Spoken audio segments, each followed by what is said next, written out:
नमस्कार दोस्तों, स्वागत है आपका आपके अपने यूट्यूब चैनल मनप स्टोरीज में। दोस्तों, कहानी चल रही है सजदा प्यार का। इस कहानी के 5 पार्ट अपलोड हो चुके हैं, यह छठा पार्ट है। तो चलिए दोस्तों, इस छठे पार्ट को शुरू करते हैं। प्लीज़ यार, तू तो हेल्प कर मेरी।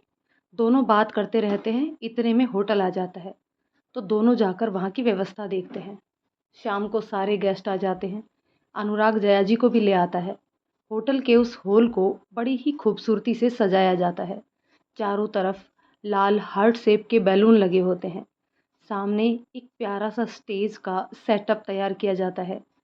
मामा जी शिवम और अनुराग को भुआ दादी को लाने के लिए कहते हैं, तो वो दोनों कार से जैसे ही बाहर निकलते हैं, वहाँ से 3 गाड़ियों को अंदर आते देखते हैं। ये लड़के वाले लोग होते हैं, वीरेंद्र जी। मामा जी और बाकी लोग उन सभी का स्वागत करते हैं और उन्हें अंदर ले जाते हैं। तब तक सोनम भी तैयार हो जाती है। आज वो बहुत ही प्यारी लग रही थी। उसने अपनी एंगेजमेंट में अपने दोस्तों को भी इनवाइट किया था, जिसमें साहिल, खुशी, छवि, जोया और अखिल भी शामिल थे। वो लोग भी आ चुके थे। उसी के पास बैठ उसे उसके होने वाले पति को लेकर चिढ़ा रहे थे और हंसी मजाक कर रहे थे। उनमें कविता भी शामिल थी। तो सोनम उससे कहती है, तू तो मेरी साइड ले। तू भी इन सब के साथ ही शामिल हो गई। भूल गई क्या तेरी भी बारी आने वाली है। फिर मत कहना मुझे कि तेरी साइड लूँ। कविता भी उससे कहती है, अरे तब का तब देखेंगे। अभी तो मुझे मौका मिला है तुझे तंग करने का, तो हम तो तुम्हें जी भर कर छेड़ेंगे। उसकी बात सुन साहिल हंसते हुए कहता है, सही कहा कविता तुमने। अच्छा मौका कभी नहीं छोड़ना चाहिए। और ज़ोर से हंसने लगता है। सोनम थोड़ा झुटमुट का गुस्सा दिखाते हुए सभी से, कर लो खूब तंग मुझे। देखना मेरी भी बारी आएगी, तब बताऊंगी तुम लोगों को। तभी मामी जी आकर उन लोगों से सोनम को बाहर हॉल में लाने के लिए कहती है। वो सभी सोनम को बाहर लेकर आते हैं। तब तक अनुराग और शिवम भी बुआ दादी को लेकर आ जाते हैं। वो लोग स्टेज की तरफ जाते हैं। स्टेज पर 3 लड़के और एक लड़की खड़ी बातें कर रहे होते हैं। तभी कुछ लोगों की आवाज़ आती है कि सोनम आ गई। तो ये सुनकर चारों उस तरफ पलट कर देखने लगते हैं। ये स्टेज पर खड़ी लड़की कोई और नहीं, प्राची ही होती है। और वो 3 लड़के प्रसून, अनुज और उसकी भुआ का बेटा सौरभ होता है। जैसे ही प्राची की नज़र सोनम और उसके पास खड़े अनुराग, शिवम और बाकी सभी दोस्तों पर पड़ती है, वो हैरानी से उन्हें देखने लगती है। यही हाल कुछ उस तरफ भी था। वो सभी लोग प्राची को अनुज के साथ स्टेज पर देखते हैं, तो सभी आंखें बड़ी बड़ी करके एक दूसरे को देखने लगते हैं। उसमें से किसी ने भी सोनम से उसकी सगाई जिससे हो रही है उससे पहले नहीं देखा था। जो उन लोगों में से कुछ को डाउट हो रहा था कि वो लड़का सौरभ है या अनुज जिससे सोनम की सगाई हो रही है। छवि धीरे से सोनम के कान में पूछती है, सोनम, इन दोनों में से मेरे होने वाले जीजू कौन से हैं? क्योंकि दोनों ही इतने हैंडसम और गुड लुकिंग हैं कि समझ में ही नहीं आ रहा। फिर उसे छेड़ते हुए, वो क्रीम कलर के सूट वाला देख, कितना क्यूट लग रहा है ना। आय हाय, इतना मस्त लग रहा है। वैसे मुझे तो दोनों पसंद है यार। छवि की बात सुन सोनम उसे आंख दिखाते हुए धीरे से कहती है, उस तरफ देखना भी मत तू, वो सिर्फ मेरा है। फिर हंसते हुए, थोड़ा रुक जा, पहले मेरी सगाई हो जाने दे, फिर तेरी भी सेटिंग करवा देती हूँ सौरभ भाई से। उस बात पर दोनों हंस देते हैं। उन्हें देख साहिल उन दोनों से कहता है, अरे यार, तुम दोनों क्या खुसुर फुसुर अकेले ही हंस रहे हो? हम सबको भी बताओ तो हम भी मज़े लें थोड़ा, हम भी हंस लें। जिस पर सोनम उससे कहती है, ये तेरे मतलब की बात नहीं, तू जा खुशी के साथ मज़े कर। और दोनों हंसने लगती है। अनुराग तो प्राची को अनुज के साथ देखकर ही बेचैन हो गया था, पर सोनम का ख्याल आया तो अपने आप को वहाँ रोक के रखा। इधर अनुज तो बस सोनम को देखे ही जा रहा था, जो बहुत खूबसूरत लग रही थी। उसका मुंह खुला का खुला रह जाता है, जिसे देख सौरभ उसका मुंह बंद करते हुए कहता है, मुंह तो बंद कर ले यार, मालूम है आज भाभी बहुत सुंदर लग रही हैं, पर इस तरह ताकेगा तो सबसे पहले तेरी ही नज़र लग जाएगी। ये बात सुन प्राची जोर से हंसने लगती है और अनुज छेप जाता है। सोनम ने आज पिंक कलर का लहंगा पहना हुआ था, जिस पर गोल्डन वर्क हुआ था। बालों का बड़ा सा जूड़ा बनाया हुआ था, जिस पर गोल्डन क्लिप लगी थी। दोनों कानों के आगे बालों की निकली हुई कर्ल की हुई लटें, चेहरे पर हल्का सा मेकअप, पिंक कलर की लिपस्टिक, गले और कान में लहंगे से मैचिंग करती हुई ज्वेलरी उसकी खूबसूरती में चार चांद लगा रहे थे।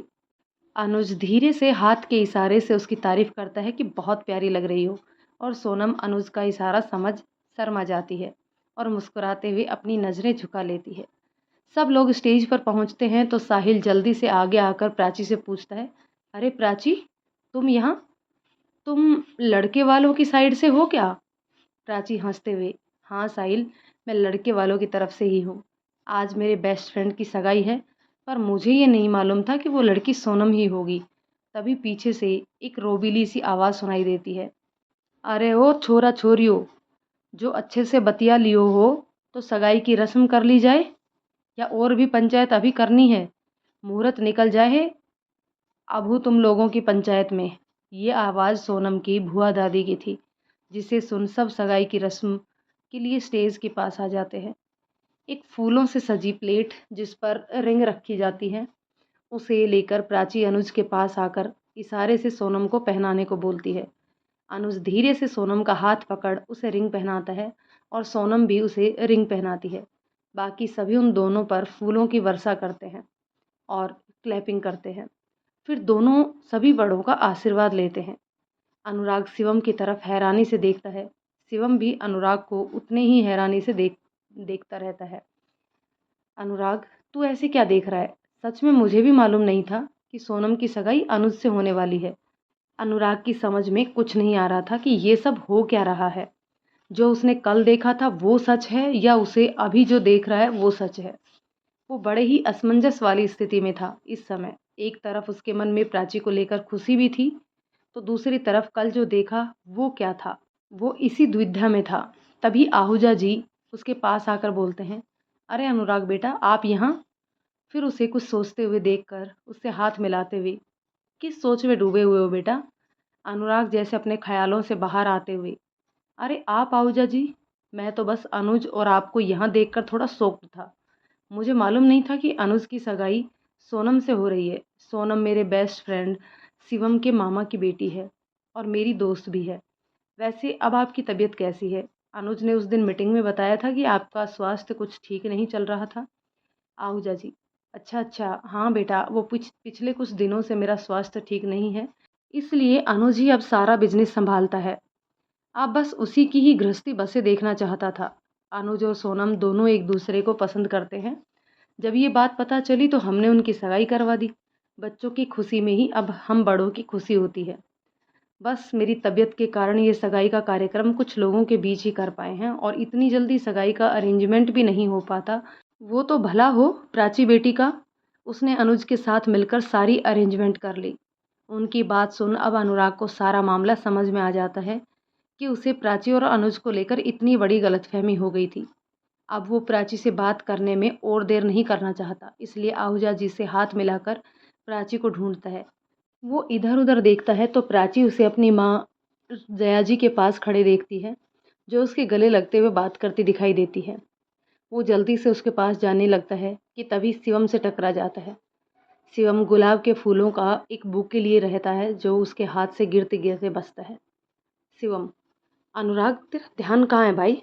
और इतनी जल्दबाजी में कहाँ जा रहा है तू? अनुराग उसकी तरफ देखते हुए उसका हाथ पकड़कर लगभग खींचते हुए, शिवम तू चल पहले मेरे साथ, बाद में सब बताता हूँ तुझे। पहले मुझे प्राची से बात करनी है अभी। दोनों उस तरफ जाते हैं जहाँ जया जी और प्राची थोड़ी देर पहले बातें कर रही थी, लेकिन अब वहाँ केवल जया जी ही थी। अनुराग अपनी माँ से, माँ, प्राची कहाँ गई? अभी तो आपके पास ही खड़ी थी। तो जया जी उसे बताती है, हाँ अभी यहीं थी मेरे पास, फिर बात करके चली गई। पर तू इतना परेशान क्यों दिख रहा है? अनुराग, कुछ नहीं माँ, मैं बस अभी आता हूँ, कहते हुए वो जल्दी से वहाँ से निकल जाता है और प्राची को ढूंढने लगता है। तभी शिवम उसको रोकते हुए कहता है, अनुराग रुक, वो रही प्राची। अनुराग उस तरफ देखता है जहाँ प्राची अनुज और सोनम के साथ खड़ी होकर बातें कर रही थी। वहीं उसके साथ में साहिल, खुशी, छवि, जोया, अखिल और सौरभ खड़े दिखाई देते हैं। अनुराग और शिवम भी उनके पास चले जाते हैं। सोनम उन दोनों के पास आकर बोलती है, कब से आप दोनों इधर उधर घूमते देख रही हूँ, किसको खोज रहे हैं आप दोनों? और अनुराग भाई, आपसे तो हम नाराज़ हैं, क्योंकि सबने हमें बधाई दी है सिर्फ आपको छोड़कर। सोनम थोड़ा गुस्सा दिखाते हुए अनुराग से कहती है, तो अनुराग बात बनाते हुए उसके दोनों गाल खींचते हुए हंसते हुए कहता है, सॉरी सोनम, मैं तुझे ही ढूंढ रहा था। तू ही यहाँ से वहाँ घूम रही है तो मैं क्या करूँ। अब यहाँ देखी तो आ गया तुझे बधाई देने। और उसे गले लगाकर बधाई देता है। अनुज को भी हाथ मिलाते हुए गले लगाकर उसे भी बधाई देता है। फिर उन सबसे कहता है, हे गाइस, मैं तुम सबके सामने प्राची से कुछ कहना चाहता हूँ। ये बात सुन प्राची और बाकी सभी हैरानी से उसकी तरफ देखने लगते हैं। अनुराग शिवम के हाथों से गुलाब के बूके में से एक गुलाब निकालकर प्राची की तरफ बढ़ाते हुए कहता है, बहुत दिनों से एक बात है दिल में जो कहना है तुमसे। एक राज है जो बताना था तुमसे, सुकून के पल की चाहत में जो बोल पाया ना तुझसे। आज दोस्तों की महफिल में इजहार मोहब्बत है तुझसे। सिर्फ तुझसे और तुझसे ही प्यार करता हूँ। मैं जान अपनी तुम पर निछावर करता हूँ। मैं तेरे बिना जी नहीं सकता एक पल भी, इसलिए अपनी मोहब्बत का आज इजहार करता हूँ मैं। तेरी खुशियों को सजाना चाहता हूँ, तुझे देख कर मुस्कुराना चाहता हूँ। मेरी ज़िंदगी में क्या अहमियत है तेरी, ये लफ्ज़ों में नहीं पास आकर बताना चाहता हूँ। मेरी सूनी ज़िंदगी में मुझे तेरा साथ चाहिए। खाली है मेरा हाथ, मुझे तेरा हाथ चाहिए। तुझसे ही शुरू तुझ पे ही ख़त्म हो मेरी बात, मेरी जुनून मोहब्बत को तेरी ही सौगात चाहिए।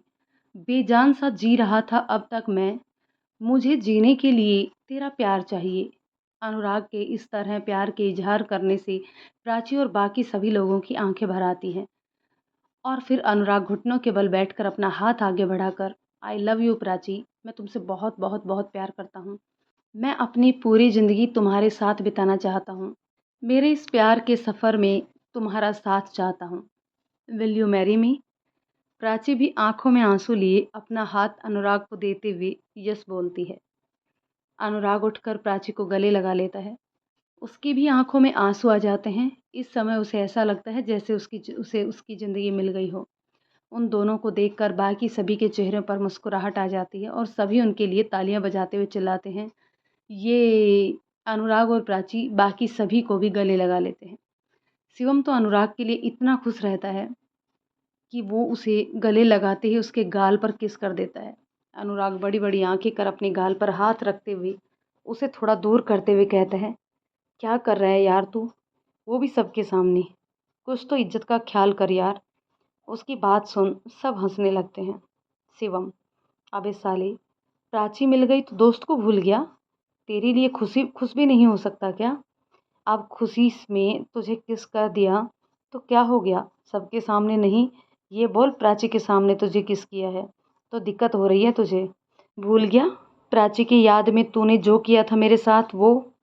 अनुराग उसकी बात सुन जल्दी से उसका मुंह बंद करता है और बोलता है, चुप रहना यार, क्यों मेरा फालूदा बना रहा है सबके सामने और अपना दूसरा गाल उसके सामने करते हुए। ले, इससे अच्छा है कि तू किस ही कर ले। शिवम शरारत से उसके गाल में पहले तो एक थप्पड़ मारता है और फिर जल्दी से किस कर देता है। अनुराग गाल पर हाथ रखते हुए, अबे ये क्या था। शिवम हंसते हुए, वो क्या है ना यार, मुझे तेरे लिए बहुत ज़्यादा खुशी हो रही थी और मेरे हाथ को भी खुशी हो रही थी, तो यूँ समझ मेरे हाथ ने भी तुझे किस दे दी। उन दोनों की हरकतें देख और बातें सुन बाकी सभी दोस्त अपना पेट पकड़कर हंस रहे थे। प्राची तो हंसते हंसते पेट पकड़कर वहीं ज़मीन पर बैठ जाती है। उसके साथ बाकी सभी भी वहीं ज़मीन पर बैठ जाते हैं। उन दोनों की हरकतें देख किसी की हंसी रुकने का नाम नहीं ले रही थी। वहीं अनुराग शिवम की बात सुन उसे कहते हुए मारने दौड़ता है, रुक साले, तू पिटे बिना नहीं मानेगा। पर शिवम जल्दी से भागकर प्राची के पीछे चला जाता है, जिससे अनुराग उसे मार नहीं पाता। वो प्राची को इस तरह हंसते देखकर खुद भी हंसने लगता है। तभी प्रसून और कविता वहाँ आ जाते हैं और उन सबसे डांस करने को बोलते हैं, तो सभी डांस फ्लोर पर डांस करने चले जाते हैं। वो सभी डांस फ्लोर पर जाते हैं और अपना अपना पेयर बनाकर एक रोमांटिक सॉन्ग पर डांस करने लगते हैं। अनुराग प्राची के साथ, अनुज सोनम के साथ, साहिल खुशी के साथ, अखिल जोया और सौरभ छवि के साथ पेयर बना लेते हैं। शिवम, कविता और प्रसून तीनों एक साथ डांस करते हैं। वो रोमांटिक सॉन्ग ख़त्म होता है तो प्रसून जाकर एक धमाल मस्ती भरा सॉन्ग प्ले करके आ जाता है, जिस पर सभी झूम कर नाचते हैं। बाकी सभी गेस्ट डिनर करते हुए उन सभी के डांस को एंजॉय कर रहे थे। सॉन्ग ख़त्म होने पर सभी लोग उनके लिए क्लैपिंग करते हैं। अनुराग, प्राची और बाकी सभी भी डांस करके थक गए थे तो सभी एक साथ डिनर करते हैं। बहुत से गेस्ट जा चुके होते हैं अनुज की फैमिली वाले भी अब जाने के लिए कहते हैं तो मामा जी, वीरेंद्र जी उन सभी को तिलक का सबको भेंट देते हुए विदा करते हैं। अनुज प्राची के लिए बहुत खुश था कि उसे अनुराग जैसा प्यार करने वाला लड़का मिला। वो अनुराग से प्राची का ख्याल रखने और हमेशा उसका साथ देने के लिए कहकर कुछ देर सोनम से बात कर सबसे विदा लेता है। अनुराग उसको एक बार फिर से एंगेजमेंट की बधाई देता है तो अनुज उसे भी उसका प्यार मिलने की खुशी में बधाई देता है। बाकी सभी दोस्त भी सोनम को बाय कहकर घर चले जाते हैं। अब बस दोस्तों में अनुराग, शिवम, प्राची और सोनम रह जाते हैं। इधर प्राची की माँ भी अब वीरेंद्र जी और मामा जी के घर जाने के लिए कहती है। जया जी भी उनके साथ ही अपने घर निकलने को बोलते हुए अनुराग को खोजने लगती है। तो मामा जी उन्हें बताते हैं कि उन्होंने अनुराग को घर की कुछ लेडीज़ों को छोड़ने के लिए भिजवाया है, तो आप लोग शिवम के साथ दूसरी गाड़ी में चले जाइए, शिवम आप लोगों को छोड़ आएगा। प्राची की माँ जब प्राची को घर चलने के लिए कहती है तो तभी शिवम का इशारा करने पर सोनम जल्दी से आकर उनसे कहती है, आंटी जी बस कुछ देर और प्राची को मेरे साथ रहने दीजिए ना, अभी थोड़ी देर से हम उसको घर छुड़वा देंगे। प्राची की माँ उसकी बात मान जाती है और प्राची को जल्दी आने का कहकर प्रसून और जया जी को लेकर शिवम के साथ निकल जाती है। शिवम जाते जाते प्राची को एक आंख मारते हुए जाता है तो प्राची कुछ समझ नहीं पाती। तो सोनम उसे धीरे से समझाती है कि शिवम भाई ने आपको और अनुराग भाई को कुछ टाइम साथ में बिताने के लिए प्लान बनाया है, जिसे सुन प्राची मुस्कुरा देती है और शिवम की तरफ देखकर थैंक यू बोलती है। जब तक अनुराग और शिवम वापस नहीं आते सोनम और प्राची बातें करते हैं। सोनम उसे अपने और अनुज के मिलने वाली बातें बताने लगती है कि किस तरह दोनों कॉलेज में मिले और मेल झोल कब प्यार में बदल गया दोनों को ही पता नहीं चला। सोनम बताती है कि अनुज तुम्हारे बारे में भी बहुत बात करता था पर वो हमेशा तुम्हारे नाम की जगह आरू बुलाता था। तो जब मैं तुमसे मिली तो कभी लगा ही नहीं कि तुम ही उसकी बेस्ट फ्रेंड आरू हो। वो तुम्हें और मुक्ता को बहुत मिस करता था। मुक्ता से तो एक दो बार शायद उसकी बात भी हो चुकी थी, पर तुमसे तो जब से यहाँ से गया है एक बार भी बात नहीं हुई। तुमसे उसे एक गहरा लगाव है जो इस दोस्ती से भी परे है, शायद वो एक भाई बहन में देखने को मिलता है, इसलिए तुम्हें उसने सबसे ज़्यादा मिस किया। मालूम है प्राची, पहले मुझे अनुज के मुंह से तुम्हारा नाम बार बार सुनने में बहुत बुरा लगता था, पर जब एक बार रक्षाबंधन के दिन उसे राखी लिए तुम्हारी फ़ोटो के साथ देखा तब मुझे उसका तुम्हारे लिए प्यार समझ में आया कि क्यों वो तुम्हें इतना मिस करता है। उसकी कोई बहन तो नहीं है, पर उसने बचपन से ही तुमसे एक दोस्ती से ज़्यादा अपनी बहन की छवि देखी है, पर ये बात वो आज तक तुमसे नहीं बोल पाया। ये सुन प्राची उसे हैरानी से देखती है तो सोनम उससे मुस्कुराते हुए कहती है, मैं जानती हूँ कि तुम इतनी हैरान क्यों हो रही हो। यही सोच रही हो ना कि मैं तुम्हारे बारे में इतना सब कुछ कैसे जानती हूँ। प्राची उसकी तरफ देखते हुए हाँ में सिर हिलाती है तो सोनम अपनी बात आगे बढ़ाते हुए कहती है, जानती हो प्राची, मेरी और अनुज की जब से बात होती थी उसमें कहीं ना कहीं से तुम्हारा जिक्र जरूर आता था। अभी भी हमारी जब भी बातें होती हैं, चाहे वो आमने सामने हो या फ़ोन पर, तुम्हारी बात किए बिना हमारी बात कभी पूरी ही नहीं होती। सोनम की बात सुन प्राची की आंखों में आंसू आ जाते हैं। वो सोनम के गले लग जाती है और फिर अनुज को फ़ोन लगाकर उससे बात करने लगती है।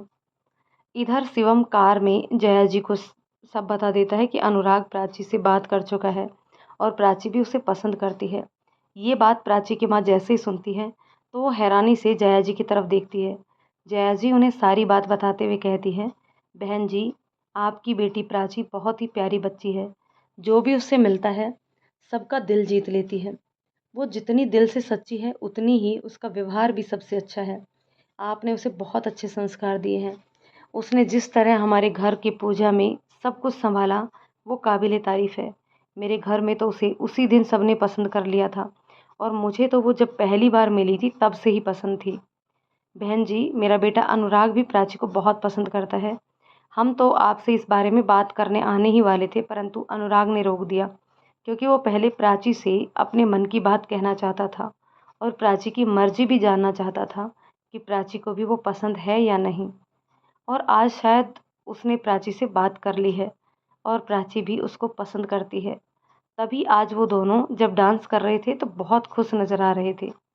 ये कहकर जया जी प्राची की माँ की तरफ देखने लगती है। शिवम भी गाड़ी रोककर उनकी तरफ देखने लगता है। प्रसून तो ये सुनकर बस अपनी माँ को ही देखे जा रहा था। प्राची की माँ ये सब सुनकर हैरानी से नीचे ताके जा रही थी। उन्हें कुछ समझ में नहीं आ रहा था कि वो क्या बोले। तभी जया जी उनका हाथ पकड़ धीरे से बोलती है, बहन जी, दोनों बच्चों की खुशी में ही हमारी खुशी है। मैं अपने अनुराग के लिए आपकी बेटी प्राची का हाथ मांगती हूँ। ये सुन प्राची की माँ आंखों में आंसू भरे जया जी से कहती है, आप सही कह रही हैं जया बहन कि बच्चों की खुशी में ही हमारी खुशी है। पर क्या ये रिश्ता करना उचित होगा? मेरा मतलब आप लोग इतने बड़े घर के और हम लोग। ये कहते कहते उनका गला भर जाता है और आंखों में आंसू बहने लगते हैं। उनकी स्थिति समझ जया जी उनके और करीब आते हुए उनके आंसू पोंछती है और कहती है, बहन जी आप बिल्कुल भी परेशान मत होइए। ये सब बातें छोटे लोग और बड़े घरों के लोग सब बेतुकी बातें हैं। मैं इन्हें नहीं मानती। रिश्ता तो दिलों से होता है और आप लोग दिल के कितने अच्छे और सच्चे हैं ये बात मैं बहुत अच्छे से जानती हूँ। तो आप किसी भी बात की फ़िक्र छोड़कर बस शादी के लिए हाँ कह दीजिए। फिर थोड़ा हंसते हुए, वैसे तो ये बात घर बैठकर आराम से करने वाली होती है, पर मैं अब और कोई मौका नहीं छोड़ना चाहती हूँ और ना ही देर करना चाहती हूँ प्राची को अपने घर की बहू बनाने में। तो यहीं कार में ही आपसे इजाज़त चाहती हूँ प्राची को अपनी बहू बनाने की। ये सुन प्राची की माँ भी हंसते हुए कहती है, कैसी बात कर रही हैं जया बहन जी आप? प्राची आपकी ही बच्ची है। आपको इजाज़त मांगने की कोई ज़रूरत नहीं है। आप जब चाहें उसे अपनी बहू बनाकर ले जा सकते हैं। ये तो हमारे लिए बहुत खुशी की बात है जो प्राची आपके घर की बहू बनेगी और अनुराग जैसा हमसफ़र मिलेगा उसे। कहते कहते उनकी आंखों में फिर से आंसू आ जाते हैं। तो जया जी उनसे कहती है, बहन जी मैं समझ सकती हूँ आपकी स्थिति, पर इन आंसुओं को रोक कर रखिए। अभी तो आपको बहुत खुशियाँ बटोरनी हैं। मैं कल ही पंडित जी से पूछकर जल्दी से उन दोनों की सगाई और शादी का मुहूर्त निकलवाती हूँ। ये सुनते ही प्रसून, जो अब तक चुपचाप ये सब बातें सुन रहा था, जल्दी से माँ की तरफ देखकर बोलता है, तो माँ, अब प्राची दीदी की शादी होगी, वो भी मिस्टर अनुराग से। प्रसून की बात सुन माँ उसे डांटते हुए कहती है, प्रसून ये कोई तरीका है बड़ों का नाम लेने का? शिवम हंसते हुए कहता है, हाँ तो बेटा प्रसून, अब आप मिस्टर अनुराग नहीं, उसे जीजा जी बोलना शुरू कर दो। शिवम की बात सुन सब हंसने लगते हैं और प्रसून तपाक से बोलता है, नहीं भैया जी, जीजा जी नहीं, मैं तो जीजू बोलूँगा। ये जीजा जी बड़ा ओल्ड फैशन लगता है। उसकी बात सुन सब ज़ोर से हंसने लगते हैं। शिवम उन सबको घर छोड़ वापस होटल आ जाता है। तब तक अनुराग भी आ जाता है। दोनों प्राची और सोनम के पास जाते हैं जो अभी भी बातें कर रही थी। शिवम उन लोगों से पूछता है, क्या बात चल रही है दोनों की? तो सोनम बोलती है, कुछ नहीं भाई, बस ऐसे ही। फिर जमाही लेते हुए कहती है, अब आप हमको घर छोड़ दो क्योंकि मुझे तो बहुत नींद आ रही है। इस पर शिवम उससे मुस्कुराकर उसे छेड़ते हुए कहता है, अच्छा बेटा, नींद आ रही है तुझे? और अभी फ़ोन पर 1 घंटा और कौन बात करेगा अनुज से? वैसे भी नींद तो आज यहाँ तुम दोनों के अलावा भी और 2 लोगों को नहीं आने वाली। और अनुराग की तरफ देखकर एक आंख मारता है। अनुराग उसका इशारा समझ मुस्कुराने लगता है तो शिवम उसके गले लग उसे बधाई देता है। अनुराग हैरानी से उससे पूछता है, बधाई? किस बात की बधाई दे रहा है तू? शिवम थोड़ा शरारत भरी मुस्कुराहट के साथ उससे बोलता है, वो बाद में बताऊंगा तुझे। चल अब जा, प्राची को घर छोड़ा तू, और मैं भी जाता हूँ इन लोगों के साथ। प्राची उन दोनों को बाय बोल अनुराग के साथ निकल जाती है। कार में दोनों ही चुपचाप बैठे रहते हैं। दोनों की समझ में नहीं आ रहा था कि बात कैसे शुरू करें। अनुराग कार ड्राइव करते हुए बीच बीच में प्राची को देख रहा था, जो कार की खिड़की से बाहर देख रही थी। आज उसे एक अजीब सी बेचैनी, एक अजीब सी घबराहट हो रही थी, जो वो समझ ही नहीं पा रही थी कि ऐसा क्यों हो रहा है उसके साथ। अनुराग के साथ तो वो पहले भी कई बार कार में बैठी है, पर आज न जाने क्या हो रहा है उसे। थोड़ी देर बाद इस चुप्पी को तोड़ते हुए अनुराग कुछ बोलने जा रहा था कि फिर चुप हो गया। फिर उसने धीरे से प्राची के हाथ पर अपना हाथ रखा तो प्राची जैसे जम सी गई। उसकी धड़कनें तेज हो गई थी। वो घबरा कर अपना हाथ पीछे खींच लेती है। प्राची के ऐसा करने से अनुराग भी थोड़ा घबरा जाता है।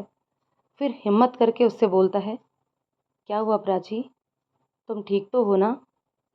सॉरी, वो मैंने ऐसे ही हाथ रखा, हम दोनों कब से ऐसे ही चुपचाप बैठे हैं तो मैंने वो बात करने के लिए प्राची अनुराग की तरफ देखकर बोलती है, जी सर मैं ठीक हूँ, कुछ नहीं हुआ।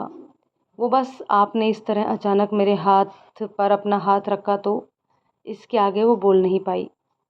अनुराग उसकी बात सुनकर हंसने लगता है तो प्राची उसे हैरानी से देखती है।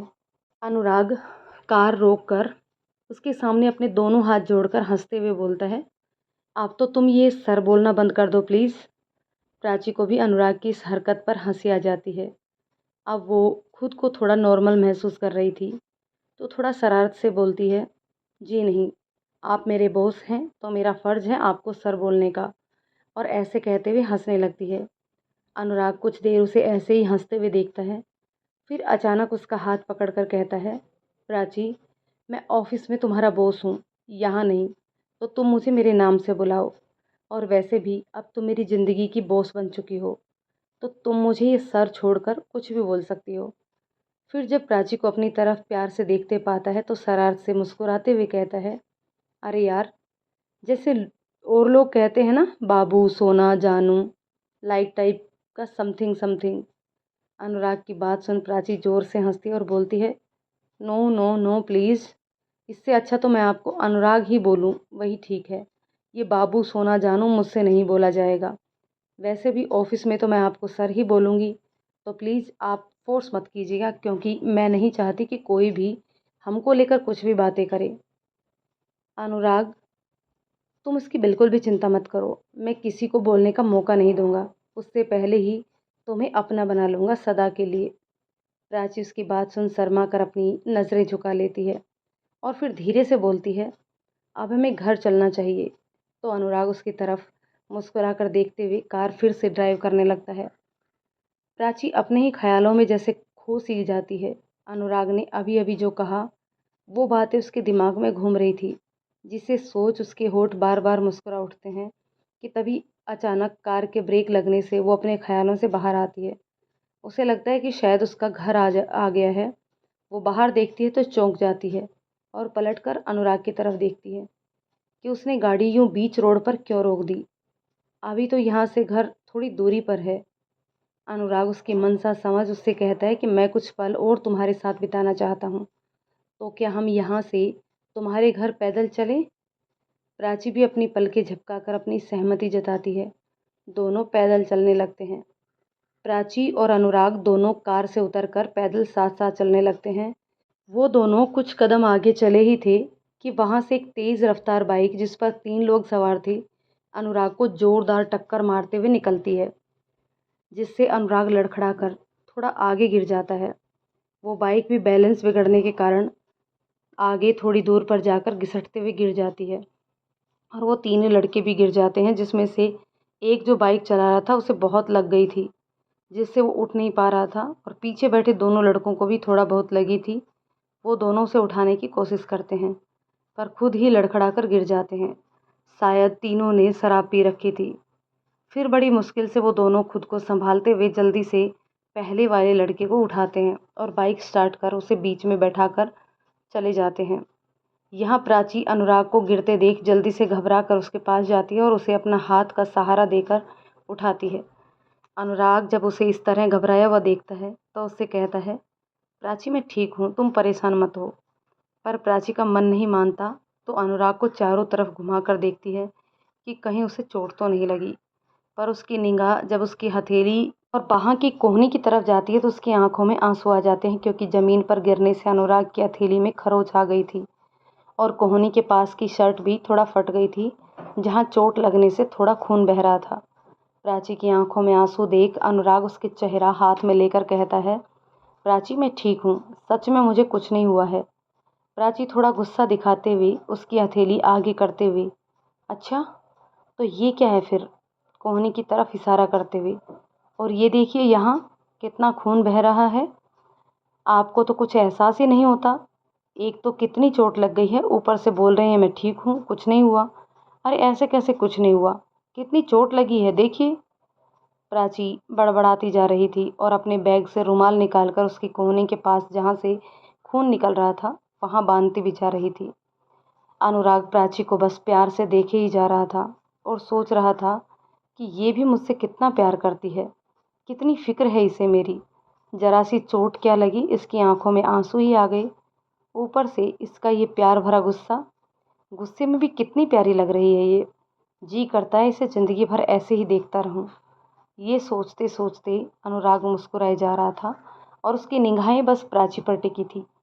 तभी प्राची जब अनुराग को अपनी तरफ इस तरह एकटक निहारते हुए देखती है तो उसके चेहरे के आगे हाथ हिलाते हुए कहती है, क्या देख रहे हैं आप इस तरह मुझे, और किस बात पर इतना मुस्कुराए जा रहे हैं कि चोट लगने का भी एहसास नहीं है आपको। पर अनुराग अभी भी उसको एकटक देखे जा रहा था, जैसे कुछ सुना ही ना हो उसने। वो तो बस प्राची के प्यारे से चेहरे में ही खोया हुआ था। वैसे भी आज प्राची सच में बहुत सुंदर लग रही थी। शाम से बस जब से उसे देखा तब से बस एक ही धुन सवार थी कि इससे अपने दिल की बात बोल सकूं। चैन से उसे देखा तक नहीं था। अब वो मेरे इतने करीब है तो इस पल को अनुराग खोना नहीं चाहता था। जी भर के उसके चेहरे को निहार लेना चाहता था। कितनी प्यारी तो लग रही है आज। प्यारा सा सुंदर से चेहरे, झील जैसी कजरारी आंखें, गुलाबी होठ, खुले हुए लंबे बाल। वो यूं ही खोया रहता अगर प्राची ने उसे जोर से हिलाया ना होता तो। अनुराग अपने ही ख्यालों से बाहर आता है। अभी भी उसके होठों पर मुस्कुराहट बरकरार रहती है, जिसे देख प्राची उससे बोलती है, कहाँ खो गए हैं आप? क्या सोच रहे हैं इतना जो मुस्कुराए ही जा रहे हैं? मैं कब से आपको बुला रही हूँ पर सुन ही नहीं रहे हैं आप।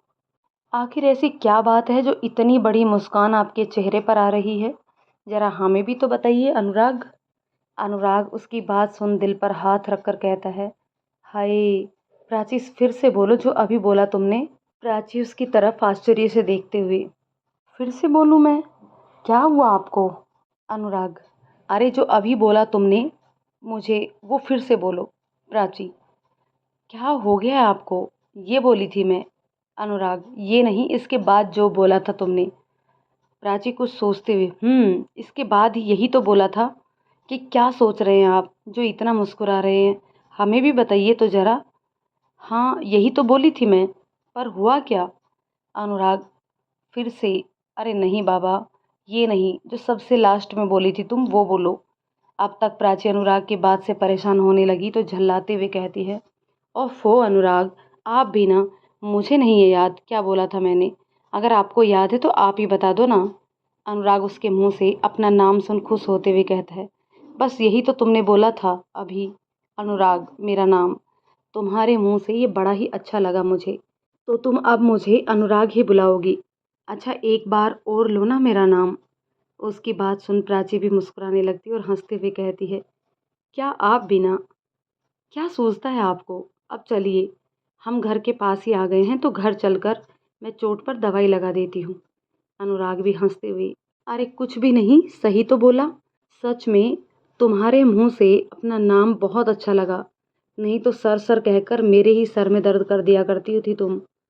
इस बात पर दोनों हंसने लगते हैं। फिर अनुराग को कोहनी के पास जहाँ रुमाल बंधा था थोड़ा कसाव ज़्यादा महसूस होने लगा तो वो प्राची से उसे ढीला करने को कहता है। प्राची रुमाल की गठान खोलकर थोड़ा ढीला बांधने लगती है तो अनुराग उससे शरारत से बोलता है, वैसे तुम्हें नहीं लगता कि तुम्हें कुछ रोमांटिक टाइप करना चाहिए, जैसे फिल्मों में होता है, हीरो की चोट लगने पर उसकी प्रेमिका अपना दुपट्टा फाड़ कर बांधती है टाइप। और यहाँ देखो, तुम तो एक रुमाल से ही काम चला रही हो यार। और ज़ोर से हंसने लगता है तो प्राची भी उसे थोड़ा धीरे से धक्का देते हुए हंसते हुए कहती है, अच्छा जी, आपको दुपट्टा बंधवाना है? जाइए, तो बड़े आए हीरो बनने वाले। फिर उसका हाथ पकड़कर कहती है, अब चले, जो मेरे हीरो जी की इजाज़त हो तो, क्योंकि मुझे मेरे हीरो को पट्टी भी करनी है। दोनों हंसते हुए घर पहुंचते हैं और जैसे ही दरवाजे पर प्रसून उन दोनों को देखता है तो माँ को ज़ोर से आवाज़ लगाकर बोलता हुआ अंदर चला जाता है, माँ, दीदी के साथ जीजू भी आए हैं। ये सुन प्राची और अनुराग दोनों ही आश्चर्य से एक दूसरे को देखते हैं। अनुराग उससे आंखों के इशारे से पूछता है, ये प्रश्न क्या बोल रहा है? तो प्राची नाम में अपना सिर हिला देती है कि उसे भी कुछ नहीं मालूम। वो दोनों घर के अंदर आते हैं तो जब तक प्राची की माँ सोनियाना जी भी अपने रूम से निकलकर वहाँ आ जाती है और मुस्कुराते हुए अनुराग से कहती है, आओ बेटा बैठो, कि तभी उनकी निगाह अनुराग के हाथ पर पड़ती है। जहाँ प्राची ने रुमाल बांधा था वह रुमाल पर भी खून लगा रहता है। तो चिंता करते हुए अनुराग के पास जाकर कहती है, क्या हो गया बेटा, ये चोट कैसे लग गई आपको? अनुराग कुछ कह पाता उससे पहले ही प्राची अंदर रूम से फर्स्ट एड बॉक्स ले आती है और अनुराग की ड्रेसिंग करते हुए माँ को सारी बात बताती है। सुनिए ना जी, ये आजकल के बच्चे भी ना बिना देखे सुने गाड़ी चलाते हैं। अनुराग बेटा आप आराम से बैठिए, तब तक हम आपके लिए हल्दी वाला दूध लेकर आते हैं। अनुराग, अरे नहीं नहीं आंटी जी, इसकी कोई ज़रूरत नहीं है, आप परेशान मत होइए, मैं बिल्कुल ठीक हूँ। सुनिए ना जी, अरे बेटा इसमें परेशानी कैसी? और अब तो आप मुझे आंटी नहीं माँ बोला करो, क्योंकि हमने, मेरा मतलब जया बहन और मैंने तुम दोनों की शादी करवाने का फैसला कर लिया है और जल्द ही पंडित जी से सारी बात कर लेंगे हम। सुनियना जी की बात सुन दोनों हैरानी से एक दूसरे को देखने लगते हैं। तो प्रश्न उन्हें बताता है कि शिवम भैया ने घर छोड़ते वक्त हम सबको सब बता दिया है, जिसे सुन दोनों बहुत खुश हो जाते हैं। प्राची अपनी शादी की बात सुन शर्मा जाती है। अनुराग भी थोड़ी देर में घर से निकल जाता है। आज तो दोनों की ही रात फ़ोन पर बातों बातों में निकलनी है। जया जी पंडित जी से मिलकर जल्दी ही शादी का मुहूर्त निकलवाने के लिए कहती है।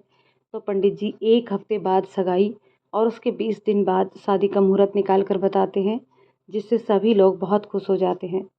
जया जी अपने देवर नीरज जी और नीलिमा जी को भी अनुराग की शादी की बात बताती है, तो वो सब भी बहुत खुश होते हैं। जया जी उन लोगों को जल्द से जल्द यहाँ आने को कहती है, जिससे शादी की तैयारियां जल्दी शुरू हो सके।